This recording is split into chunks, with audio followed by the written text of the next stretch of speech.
오늘 우리가 읽어가는 성경 시편 99편의 말씀도 신정시에 해당되는 그런 시편의 내용입니다.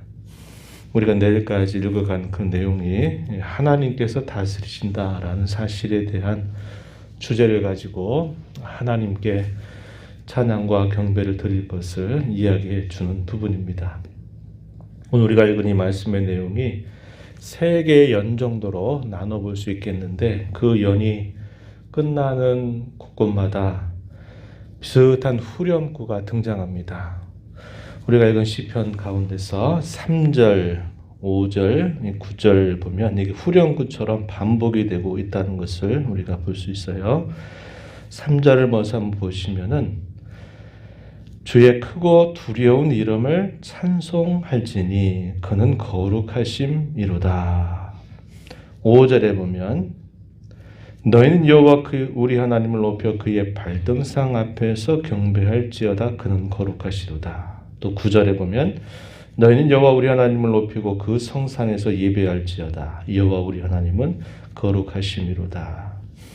하나님의 속성 가운데 거룩하심을 계속적으로 표현하면서 그 하나님을 향해서 3절에서는 찬송하라 이렇게 말했고, 5절에서는 경배하라, 그리고 마지막 9절에서는 예배하라, 이 표현만 바꾸고 있을 뿐 마지막에 동일한 내용들이 반복이 되고 있다는 것입니다. 하나님은 거룩하신 분이시기에 찬송받으시기 합당하고 경배받으시기 합당하시고 예배받으시기 합당하신 분이다. 이 사실을 후렴구처럼 사용하면서 세 개의 연을 구성하고 있습니다.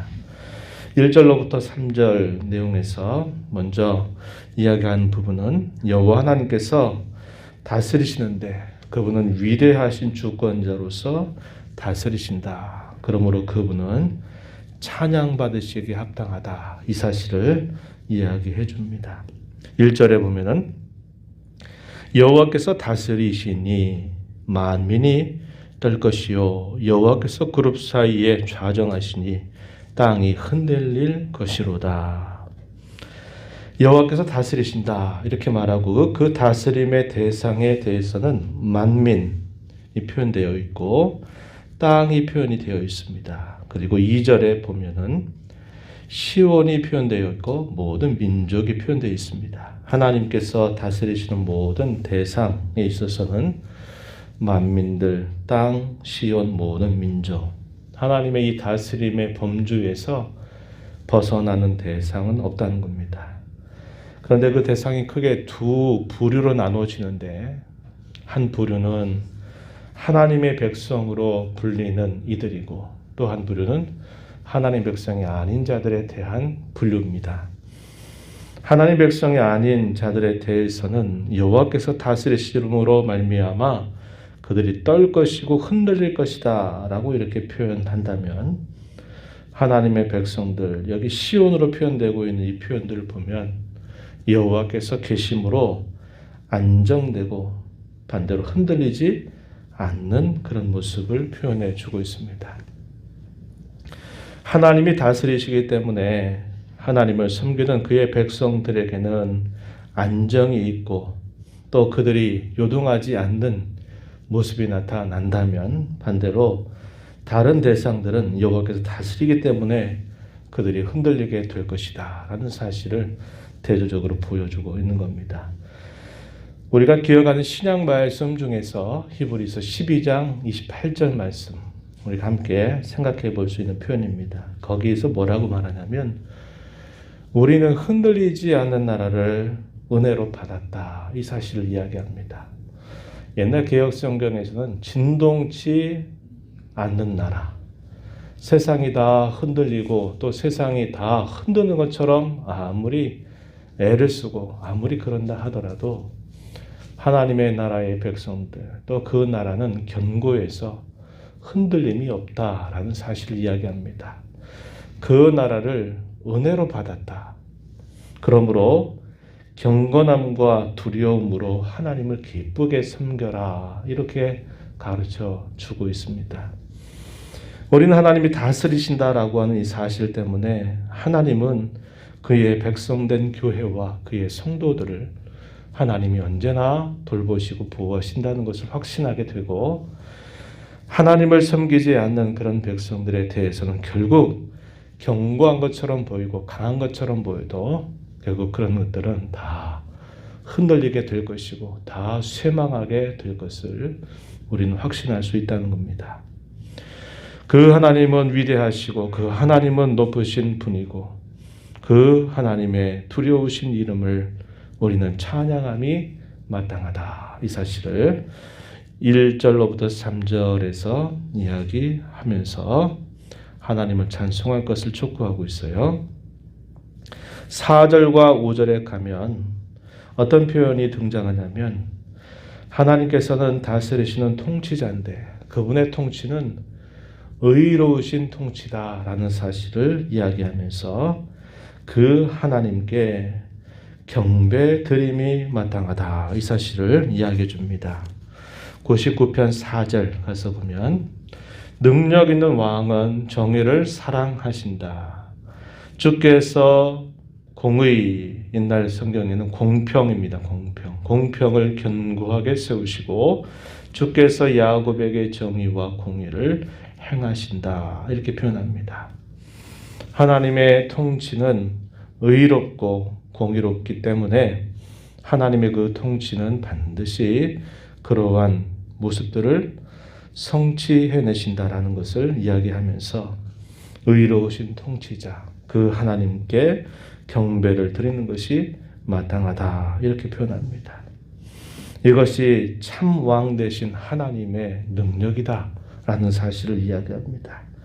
그래서 우리가 이 말씀을 읽으면서 우리가 하루하루를 살아가면서 불의하고 거짓된 이런 세상 속에서 살아가면서 우리가 실족하게 될 만한 일들이 많이 나타나는 것처럼 보여집니다. 그러나 우리는 하나님께서 이 모든 일들을 그저 간구하시는 분이 아니라 이 모든 일들을 주관하시면서 그분의 공의로우심을 굳게 세울 것을 우리가 분명히 바라보면서 하루하루 살면서 또 이 세상 가운데 섞여 살면서 그들이 살아가는 삶의 방식을 그저 따라가는 삶을 살아서는 안 되고, 우리 이 땅을 살아가면서도 하나님의 뜻을 따라서 의로운 백성으로 살아가야 됨을 우리는 배우게 됩니다. 마지막 연에 가서 보면은 어떤 부분을 강조하냐면, 하나님께서 우리에게 참으로 기대하시는 자세는 그분을 예배하는 일에 있어서 어떠한 태도가 우리에게 중요한가? 그것은 그분의 말씀을 잘 듣고 그분의 말씀을 잘 순종하는 모습으로 하나님을 예배할 것을 우리에게 잘 가르쳐 줍니다.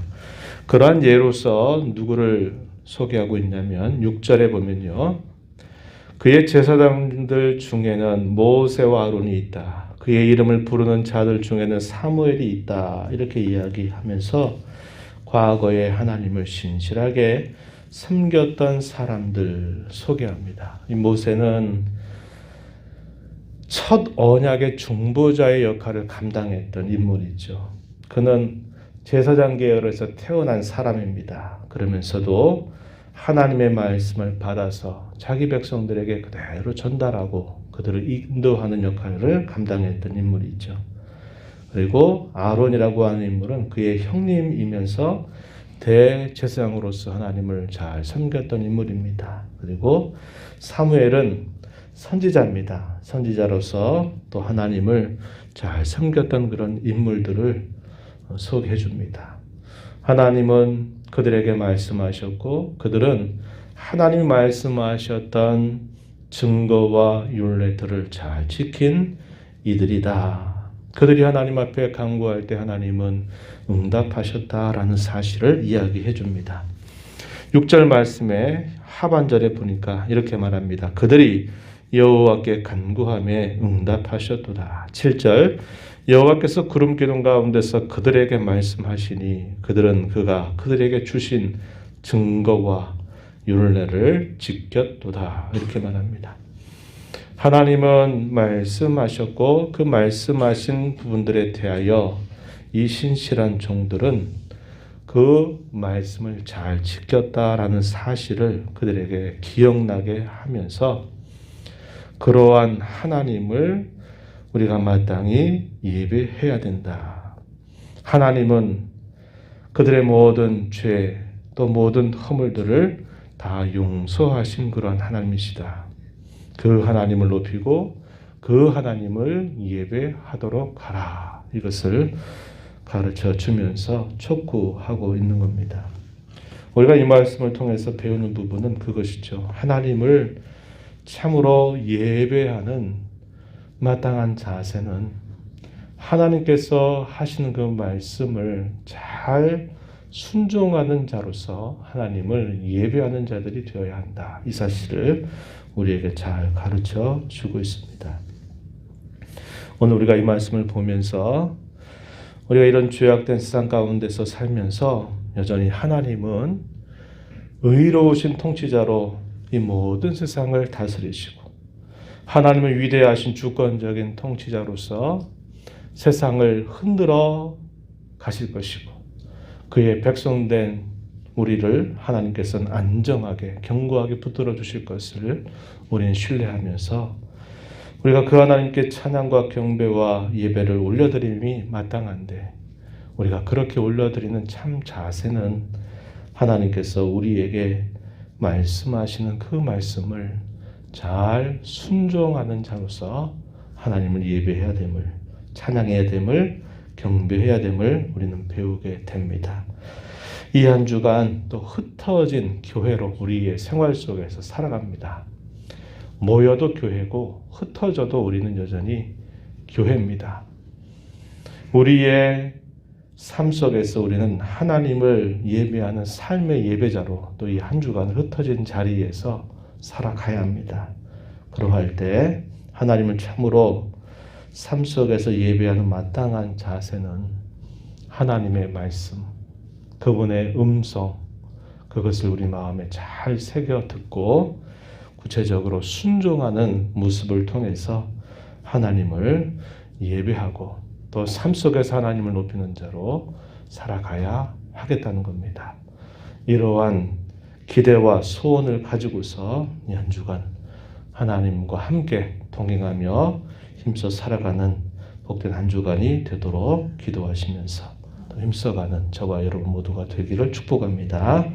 하나님 아버지, 이 새벽도 저희들을 깨워주셔서 하나님 앞에 나와서 저희의 마음을 열고 귀를 열어 하나님의 말씀을 듣게 하시고 입술을 열어서 하나님 앞에 찬양을 드리며 기도로 간구를 올리며 또 이 하루 이 한 주간을 살아가게 해주셔서 감사합니다. 하나님은 위대하신 주권적인 통치자이심을 고백합니다. 하나님은 공의로우신 통치자임을 고백합니다. 하나님께서는 진동치 않는 나라, 흔들리지 않는 나라를 저희들에게 은혜로 주셔서 그 나라에 견고하게 우리를 세워주실 것을 우리가 굳게 믿고 지금은 세상이 흔들어대고 세상이 여러 가지로 많은 괴롭히는 일들이 있을지라도 세상이 흔들리게 될 것을 우리가 바라보면서 하루하루 주님 앞에서 주시는 그 말씀을 잘 듣고 그 말씀을 잘 새겨서 순종하는 일에 힘을 기울여서 저희들의 삶의 예배자로서 힘써 살아가는 자들이 되게 하시고 흩어진 주님의 교회로 또 힘써 살아가는 저희들이 되도록 도와주시옵소서. 은혜의 보호자 앞에 나와서 아버지의 은혜를 간절하게 구하는 모든 심령들, 그 소원과 기대를 아시는 주께서 가장 필요한 것으로 공급하시고 채워주시옵소서. 귀하신 예수님 이름으로 기도하옵나이다. 아멘.